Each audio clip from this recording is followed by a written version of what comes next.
हे friends, कैसे हैं आप सब। होप आप सब ठीक होंगे। वीडियो को लाइक और शेयर कर रहे होंगे। जिन्होंने चैनल को सब्सक्राइब नहीं किया है वो चैनल को अभी सब्सक्राइब कर लें। यस स्टूडेंट, आज हम एस्टेट का एक नया टॉपिक स्टार्ट कर रहे हैं जिसका नाम है पीस या शांति। ये आपका एनसीईआरटी क्लास 11 का चैप्टर है और एस्टेट में जो कमिंग एस्टेट है आपका उसके लिए वेरी वेरी इंपॉर्टेंट है। So let's start. पीस, शांति, इट मीन्स क्या होता है स्टूडेंट? युद्ध रहित अवस्था। मीन्स जहां पर वॉर ना हो रहा हो, लाइक वहां पर हिंसा, दंगे, झगड़े, मारकाट, ये सब ना हो रहे हो, उसे क्या कहते हैं? उसे कहते हैं पीस, शांति। देखिए, हम कई बार बहुत ज्यादा डिस्टर्ब होते हैं, हम कहते हैं कि लीव मी अलोन, मुझे अकेला छोड़ दो, मुझे शांति चाहिए, प्लीज मुझे थोड़ी देर के लिए शांत रहने दो। या जब आपको गुस्सा आया हुआ होता है तब आप शांत रहने की कोशिश करते हैं। यानी कि युद्ध रहित अवस्था, पॉलिटिकल साइंस में से क्या कहते हैं? युद्ध रहित अवस्था, जहां पर हिंसा ना हो, मतलब लड़ाई झगड़े ना हो, किसी के साथ मतभेद ना हो, किसी के साथ जाति के आधार पर, संप्रदाय के आधार पर किसी भी तरीके का कोई मतभेद ना हो, जाति आधारित दंगे ना हो,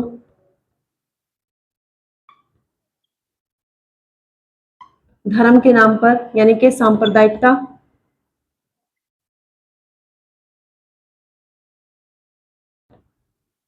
ना हो, है ना। तो जाति आधारित दंगे ना हो और सांप्रदायिकता ना हो। जैसे भारत और पाकिस्तान का बंटवारा जब हुआ था तो वो सांप्रदायिकता के आधार पर हुआ था, धार्मिक भेदभाव के आधार पर हुआ था, धर्म के नाम पर वो बंटवारा हुआ था। तो इस तरीके से पीस क्या है स्टूडेंट? कि जब आप शांति चाहते हैं, आप चाहते हैं कि किसी भी देश का किसी भी देश के साथ किसी तरीके का युद्ध ना हो, जब शांति का क्या होता है? विनाश होता है या युद्ध क्या आगाज होता है, तो क्या होता है स्टूडेंट? युद्ध से किसी का बेनिफिट नहीं होता, तो युद्ध नहीं होना चाहिए। दो विचारक हुए हैं जिनका नाम है,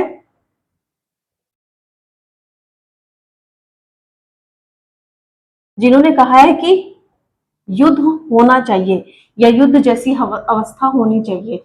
सबसे पहले जो आपके एनसीईआरटी में गिवन है स्टूडेंट, ये कहते हैं युद्ध का जो गुणगान है, जर्मन के दार्शनिक थे, एक जर्मन के थे और दूसरे थे इटली के। इटली के विचारक थे। जर्मन के जो विचारक थे उनका नाम था फ्रेडरिक नीत्शे। क्या नाम था स्टूडेंट? Frederick Nietzsche. और जो इटली के विचारक थे उनका नाम था विल्फ्रेड प्रेटो। विल्फ्रेड प्रेटो। जो जर्मनी फ्रेडरिक नीत्शे जो विचारक थे, इनका कहना था कि केवल संघर्ष ही वह माध्यम है, संघर्ष ही वह माध्यम है जिससे सभ्यता की उन्नति हो सकती है। मींस संघर्ष होना चाहिए।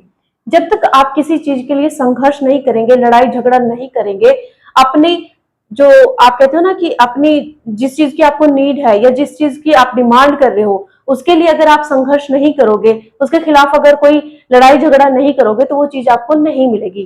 तो ये क्या कहते हैं? फ्रेडरिक नीत्शे जर्मन विचारक हुए हैं, इन्होंने कहा है संघर्ष के माध्यम से ही, संघर्ष एक ऐसा तरीका है जिससे आप अपने अधिकारों को या जो चीज आपको चाहिए उसको प्राप्त कर सकते हैं। तो फ्रेडरिक नीत्शे का विचार ये था। इसके साथ ही इटली के जो प्रेटो थे, इन्होंने कहा है कि समाजों में शासक वर्ग का निर्माण सक्षम और अपने लक्ष्यों को पाने के लिए ताकत का इस्तेमाल करने के लिए लोगों को तैयार करना है। मतलब यहाँ पर क्या कह रहे हैं कि आप जिस चीज का आपको क्या है, आप किसी चीज का निर्माण करने के लिए सक्षम है, लक्ष्यों को पाने के लिए ताकत का इस्तेमाल, इन्होंने भी क्या कहा है कि ताकत का इस्तेमाल करके, अपनी पावर का इस्तेमाल करके, अपनी पावर को यूज करके आप क्या कर सकते हैं? उस चीज को पा सकते हो। आपके पास अगर वो पावर है उस चीज को प्राप्त करने की, तो आप क्या कर सकते हो? उस चीज को प्राप्त कर सकते हो।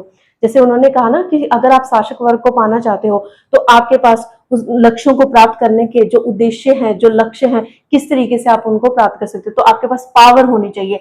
तो ये दोनों क्या कह रहे हैं स्टूडेंट कि वॉर से ही आप क्या कर सकते हो, या शांति से कुछ नहीं होने वाला। मतलब इनकी जो थॉट्स हैं वो यही कह रहे हैं कि शांति से आप किसी भी चीज को प्राप्त नहीं कर सकते हो। लेकिन हमारे भारत में जो महात्मा गांधी जी थे वो कह रहे थे कि सविनय आंदोलन द्वारा या फिर आप भूख हड़ताल करके, उसका विरोध करके, किसी भी चीज का विरोध करके आप अपनी मांगों को पूरा करवा सकते हो। लेकिन यहाँ पर जो विल्फ्रेड प्रेटो है और फ्रेडरिक नित्से हैं, ये क्या कहते हैं कि नहीं, आप अपने संघर्ष से और पावर से ही क्या कर सकते हो, उस चीज को प्राप्त कर सकते हो।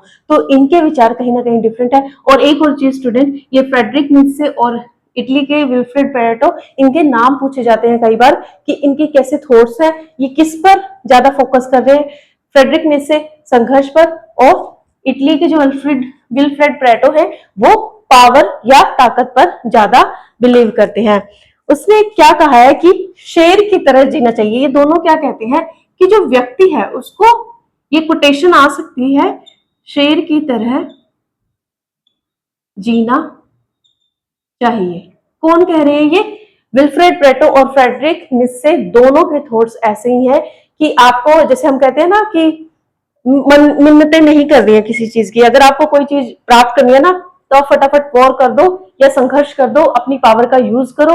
मतलब पावर का यूज वो ऐसे नहीं कह रही है कि सॉफ्ट तरीके से, नहीं, वो कह रहे हैं कि अपनी पावर को गलत तरीके से इस्तेमाल करो और उस चीज को आप प्राप्त कर सकते हो। राइट, तो यहाँ पर इन दोनों के ये थॉट्स थे।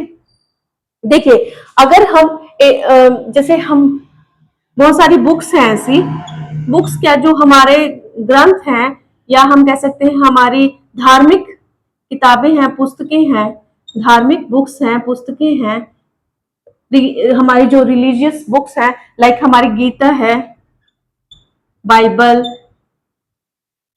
कुरान, गुरु ग्रंथ साहिब जी, तो उनमें क्या लिखा हुआ है?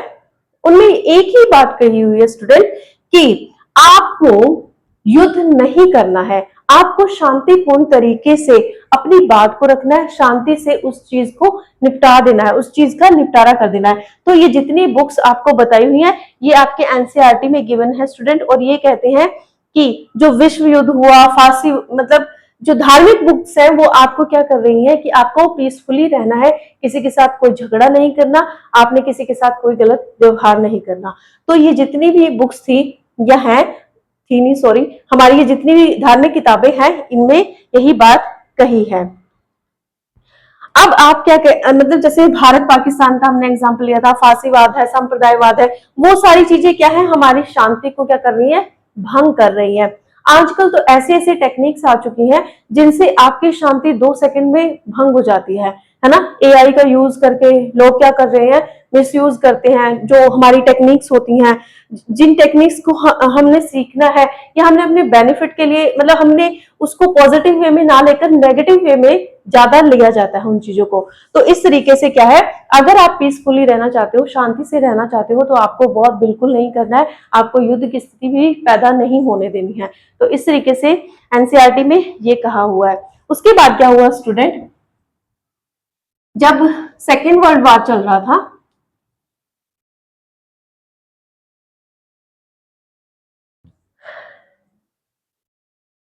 यस, जब सेकेंड वर्ल्ड वॉर चल रहा था स्टूडेंट, तब क्या हुआ था, जर्मनी ने क्या किया, लंदन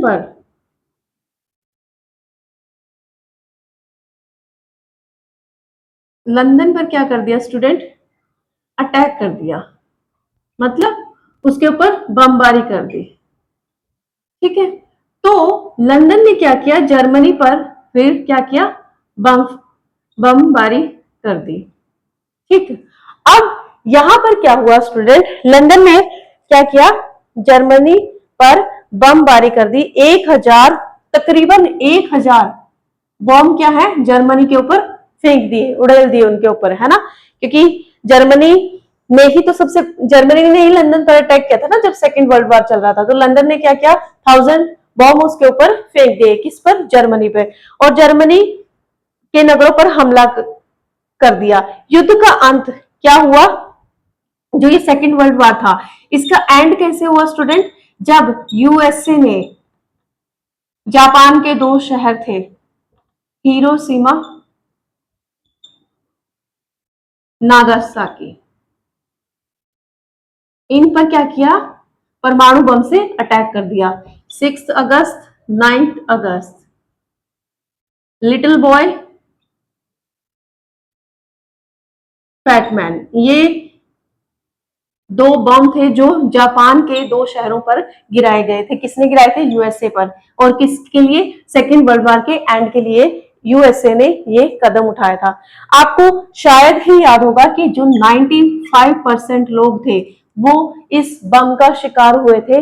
मतलब 1,20,000 के आसपास जो व्यक्ति थे वो मारे गए थे। और क्या हुआ था? डेटा आप एक बार करेक्ट कर लेना, मे बी थोड़ा सा इधर उधर हो। तो 95% लोग क्या हो गए थे? मर गए थे, अपाहिज हो गए थे। तो इस तरीके से जो ये वॉर है ना स्टूडेंट, इससे किसी का बेनिफिट नहीं होता। ये जो अणु बम, ये इतने बड़े बड़े बम जो गिराए जाते हैं या बनाए जाते हैं, इनसे क्या होता है? पब्लिक का लॉस होता है या लोगों की जान इसमें चली जाती है। तो ये आप एग्जाम्पल नोट कर सकते हो, ये आपके क्वेश्चन में पूछा जा सकता है। इन बॉम्ब्स के नाम क्या थे? उसके बाद क्या हुआ स्टूडेंट?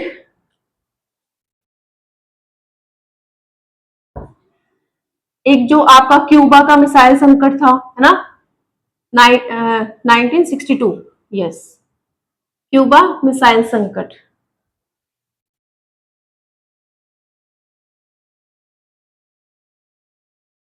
देखिए, जब सेकेंड वर्ल्ड वॉर खत्म हो गया था तो क्या हुआ था? दो शक्तियां उभर कर आई थी। दो शक्तियां उभर कर आई थी।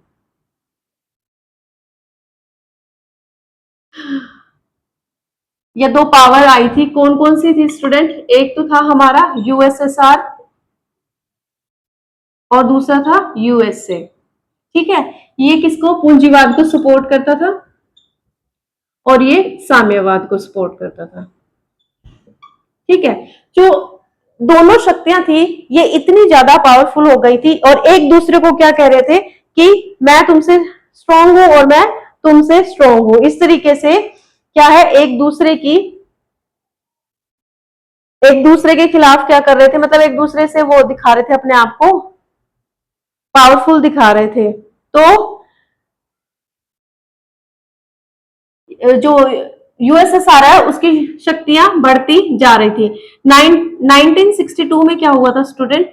क्यूबा मिसाइल संकट, है ना, क्यूबा मिसाइल संकट उभर कर आया था।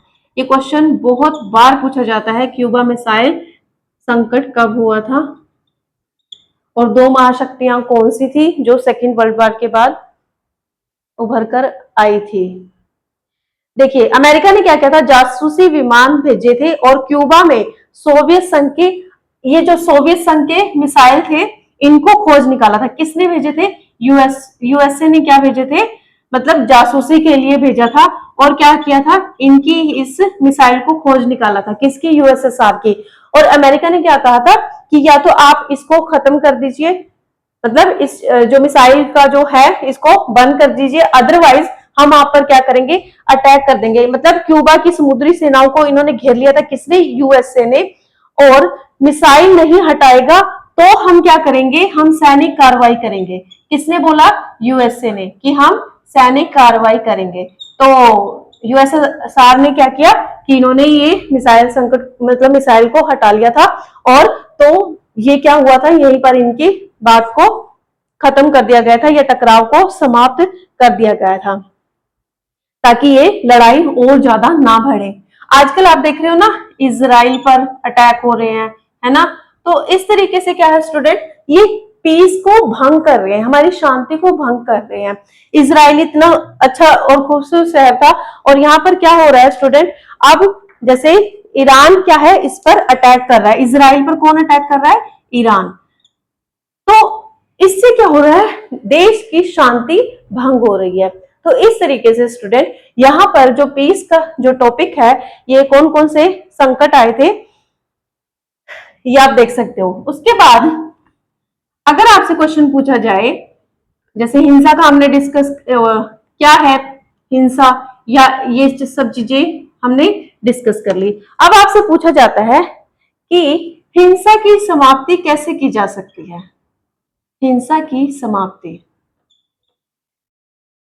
कौन कौन से तरीके हैं स्टूडेंट? देखिए, एक तो है बातचीत से, आपसी बातचीत करके हम किसी प्रॉब्लम का सॉल्यूशन कर सकते हैं। मान लीजिए हमारे पड़ोस में या घर में ही हमारा एक दूसरे के साथ कोई मन मुटाव हो गया है, तो हम कैसे एक दूसरे से बात करके ही तो उस टॉपिक का या उस प्रॉब्लम का सॉल्यूशन निकाल सकते हैं ना। तो इसी तरीके से जो दोनों देश हैं उनको क्या है, आपस में बैठकर उस प्रॉब्लम का सॉल्यूशन निकालना चाहिए, आपस में बातचीत करके। ठीक है, तो हिंसा की समाप्ति ऐसे हो सकती है। दूसरा क्या है, जो अहिंसक कार्रवाई ना करके, अहिंसक कार्रवाई ना करके, कार्रवाई ना करके मतलब युद्ध मत कीजिए, अहिंसक कार्रवाई मत कीजिए, लड़ाई झगड़ा मत कीजिए, एक दूसरे के प्रति हिंसा मत कीजिए आपस में। जैसे महात्मा गांधी जी ने कहा था कि अगर आप उनका विरोध करना चाहते हैं तो हड़तालें कीजिए, भूख हड़ताल कीजिए, नारे लगाइए। तो इस तरीके की आप जो बातें हैं उनका प्रयोग कर सकते हो। दूसरा क्या है, आज ना युद्ध का आरंभ कहां से हो रहा है स्टूडेंट? यहां पर एनसीईआरटी में कहा है कि युद्ध का आरंभ लोगों के दिमाग से हो रहा है, लोगों के दिमाग से हो रहा है। मतलब लोगों के दिमाग में इतनी ज्यादा क्या भरी हुई है, होड़ मची हुई है या स्ट्रेस भरा हुआ है। अभी मैं एक छोटा सा एग्जांपल देती हूँ। जैसे रास्ते में अगर कोई दो लोग चलते हुए जा रहे हैं, तो अगर जरा सी टक्कर लग जाए तो मतलब टॉलरेंस पावर बिल्कुल खत्म हो चुकी है। तो उसके लिए आपको क्या करना चाहिए, आपको ध्यान करना चाहिए, आपको योग करना चाहिए, आपको मेडिटेशन करनी चाहिए, जिससे क्या है आप इस युद्ध जैसी, लड़ाई जैसी स्थिति से बच सकते हैं। मान लीजिए पड़ोस में लड़ाई झगड़ा हो गया आपके, तो युद्ध जैसा ही होता है भाई, इतनी जोर जोर से मारपीट शुरू हो जाती है कुछ लोगों की। तो वो क्या है, आपको अपने दिमाग से वो नेगेटिविटी निकाल देनी है। आपने शांति से क्या है, उन बातों को सुलझा लेना है, आपने शांत रहना है। तो सबसे ज्यादा जरूरी है कि आपको ध्यान और योग करना चाहिए। यहाँ पर हिंसा की समाप्ति तभी हो सकती है। तो इस तरीके से यहाँ पर क्या है, आपको हिंसा की समाप्ति के बारे में बताया है। अब आपसे पूछा जाए कि शांति को बनाए रखने के तरीके कौन से हैं? शांति को बनाए रखने के तरीके अपने घर से ही शुरू कर लीजिए। आप अगर आप शांति को बनाना चाहते हो, शांति पीस को मेंटेन करना चाहते हो, तो आपको सबसे ज्यादा क्या होगा, आपको क्या होना चाहिए, स्वतंत्रता होनी चाहिए, अपनी बात को कहने की स्वतंत्रता होनी चाहिए, और उस बात को सामने वाला ध्यान पूर्वक सुने और उसका सॉल्यूशन निकाले। तो ये चीज होना बहुत जरूरी है, फ्रीडम होनी चाहिए शांति को बनाए रखने के लिए। उसके बाद क्या है, लोकतांत्रिक तरीके से आप लोकतांत्रिक विधियों का प्रयोग करके शांति को बनाए रख सकते हैं। और क्या चीज हो सकती है स्टूडेंट, समस्याओं का समाधान आप एक दूसरे से बातचीत करके भी कर सकते हैं। शांति को बनाए रखने के लिए और क्या चीज है, एक दूसरे के आंतरिक और आंतरिक मामलों में हस्तक्षेप न करना, आंतरिक मामलों में हस्तक्षेप न करना। जैसे कुछ लोगों की आदत नहीं होती है ना, कि उसकी लाइफ में क्या हो रहा है, पड़ोसियों के घर में क्या हो रहा है, उनके घर पे कौन आया हुआ है ना, मतलब इंटरफेयर करते रहते हैं वो एक दूसरे की लाइफ में और जैसे एक दूसरे के देश में। तो इस तरीके से क्या है स्टूडेंट, आपको एक दूसरे के मामलों में किसी तरीके का हस्तक्षेप नहीं करना है, तभी आप क्या है शांति को बनाए रख सकते हैं। आक्रमण न करना, आक्रमण न करना, एक दूसरे पर आक्रमण न करना। देखो, अगर वॉर नहीं होगा, युद्ध नहीं होगा, तो अपने आप ही शांति होगी, है ना, हमें लड़ाई झगड़ा करने की जरूरत ही नहीं है। और एक दूसरे की अखंडता को बनाए रखना। देखिए, एक दूसरे की अखंडता मतलब एक देश दूसरे देश की अखंडता को बनाए रखे, एक देश दूसरे देश की अखंडता को बनाए रखे। यहाँ पर क्या है स्टूडेंट, अगर आप एक दूसरे के साथ मिसबिहेव करोगे, एक दूसरे की लाइफ में इंटरफेयर करोगे, अरे उसने ऐसे कहा था, ऐसे कर रहा था, मतलब इस तरीके की बातें करोगे तो क्या होगा, लड़ाई होगी, झगड़ा होगा, युद्ध होगा। तो ये चीजें हमने नहीं करनी है, शांति को अगर हमें बनाए रखना है। दूसरी बात, अब जो ये शांति है इसको बनाए रखने के लिए कुछ चुनौतियां होती हैं। ये तो तरीके हैं कि किस तरीके से हम बनाकर रख सकते हैं।